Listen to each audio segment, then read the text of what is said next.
Maktabda nimaiki ish qilsangiz, albatta uning surati, videosi bo'lishi kerak. Bo'lmasam yuqoridagilar bunga ishonishmaydi. Ko'chat o'tkazyapsiz, suratga tushasiz. Dars o'tyapsiz, to'garak o'tyapsiz. Xullas kalom, nimaiki ish qilinsa, albatta suratga tushib, uni tegishli joylarga jo'natish kerak.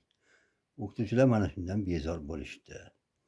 Bu narsalarning foydasi bormi? Deyarli hech qanday ahamiyati yo'q. Unga qarab ham qo'yishmaydi. Suratni jo'natdimi, shunisi hisob. Lekin mening hayotimda mana shu suratga olish juda muhim rol o'ynagan. Bilasiz, 2020-yilda COVID-19 deyiladi. Karantin boshlandi. Bolalarga onlayn dars berdik. Xullas kalom, bitiruv kechasi ham bo'lmadi. Bitirish imtihonlari ham bekor qilindi.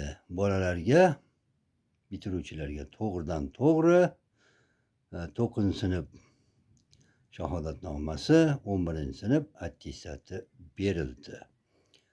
Endi bolalarning maktabga kelishi taqiqlangan. Attestatni mening sinfim 11-sinf bitiruvchilari edi. Attestatni uyma-uy yurib tarqatdim va albatta har birini suratga olib oldim. Egizaklar bor edi, o'g'il bolalar. Borsam, ular yo'q ekan, otasi bor ekan. Otasiga topshirdim.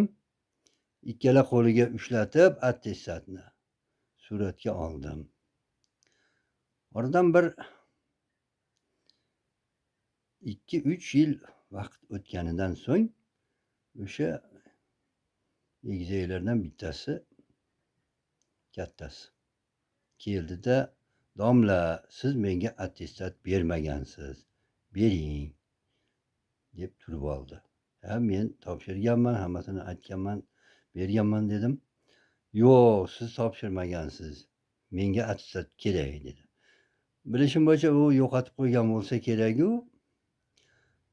Endi mendan to'nga yurib, butun chiqimlarini to'lattirib, attestatga ega bo'lmoqchi.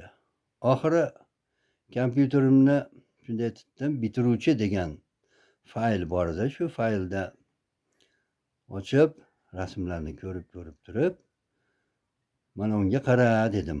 Otasining surati, suratda attestat aniq ko'rinib turibdi. "Mana unga nima deysan? Otangga topshirganman, otangdan so'raysan" dedim.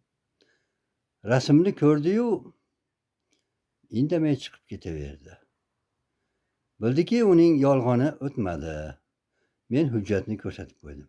Demak, qachondir shu suratga olish ham foyda berib qolar ekan.